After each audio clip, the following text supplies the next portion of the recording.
Bismillahirrahmanirrahim. Assalamualaikum warahmatullahi wabarakatuh. Apa kabar mahasiswaku yang tergabung di dalam mata kuliah Fisiologi Tumbuhan Prodi Agroteknologi Universitas Muhammadiyah Sidoarjo. Hari ini di topik ketiga kita, pertemuan ketiga, kita akan membahas mengenai arti dan proses fotosintesis.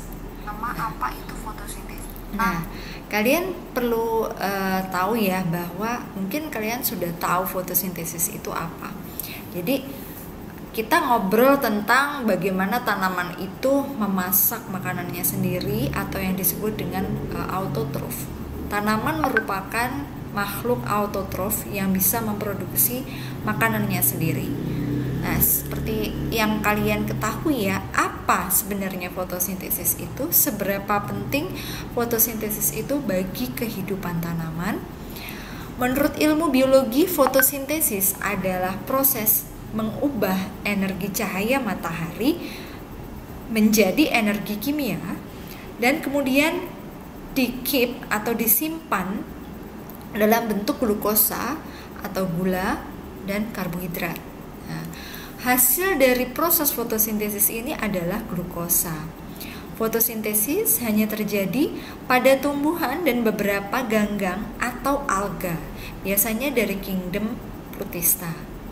Dan tumbuhan itu perlu adanya cahaya atau solar energi, bisa juga dengan CO2, dan perlu juga yang namanya hasilnya berupa glukosa dan karbohidrat.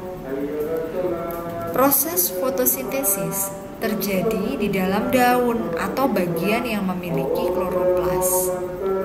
Ya. Dan perlu kalian ketahui bahwa kloroplas itu mengandung pigmen hijau yang ada di daun, sehingga bagaimana ya fotosintesis itu bisa berproduksi. Ayo kita ikuti ya materi kuliah hari ini. Kita ikuti dulu slide perkembangan pengertian tentang fotosintesis. Dari reaksi yang ada, kita ketahui bahwa fotosintesis berasal dari 6 CO2 ya, karbon dioksida ditambah 6 H2O air menjadi C6H12O6 plus 6O2.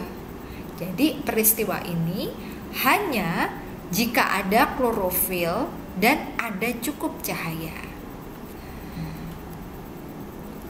Tahukah kalian bahwa fotosintesis itu tidak hanya terjadi pada daun, tapi fotosintesis juga terjadi pada tumbuhan yang lain, contohnya batang.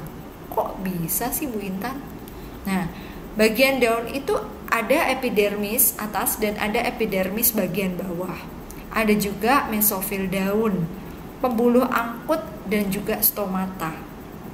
Sel-sel epidermis ini baik itu atas maupun bawah itu tidak punya kloroplas, sehingga fotosintesisnya tidak terjadi di sana. Fotosintesis tidak hanya terjadi pada daun tumbuhan, tapi juga terjadi pada bagian tumbuhan yang lainnya. Contohnya adalah batang. Nah, perlu kalian ketahui, jadi tidak hanya pada daun saja, tapi pada batang. Dan bagian daun terdiri dari epidermis atas dan epidermis bawah. Jadi Bu Intan ulangi lagi ya. Jadi daun itu ada epidermis atas, bawah, mesofil, dan pembuluh angkut stomata. Kemudian proses fotosintesis itu terdiri dari dua macam. Ada reaksi terang dan ada reaksi gelap. Bu Intan, apa itu reaksi terang dan apa itu reaksi gelap? Nanti Bu Intan akan jelaskan lebih lanjut ya. Kita ikuti dulu reaksi terang. Dari reaksi siklik ada dibagi menjadi dua, reaksi siklik dan reaksi non siklik. Kita mulai dari reaksi siklik dulu. Awal adalah yang kalian lihat matahari sebagai solar energi. Kemudian ada yang namanya kalau kalian lihat ada proses fotosistem pertama. Ya. Nah, jadi ini reaksi siklik yang pertama kali ini disebut fotosistem pertama, reaksi terang yang pertama.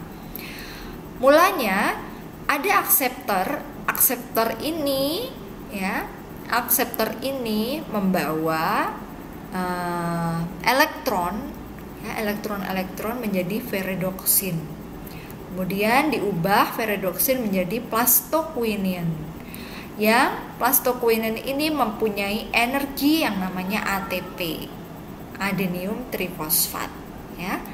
Energi ATP ini kemudian dilanjutkan ke kompleks sitokrom sampai akhir ke plastosianin, menuju ke elektron yang punya sinar atau gelombang cahaya yang diambil pada P700, itu disebut dengan fotosistem yang pertama.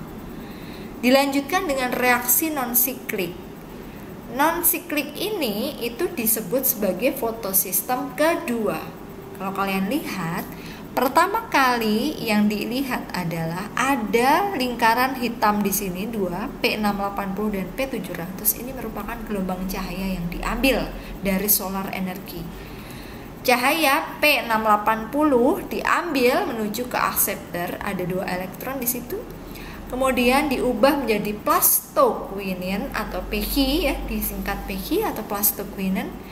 Kemudian menjadi kompleks sitokrom, diubah menjadi plastosianin, dan pada gelombang cahaya P700 kita kembali lagi ke akseptor menjadi FD ya, FD ferredoksin, dan di ferredoksin ini diperoleh energi kembali berupa NADP, natrium difosfat reduktase, yang menggunakan energinya melaksanakan ya reaksi terang atau fotosistem kedua.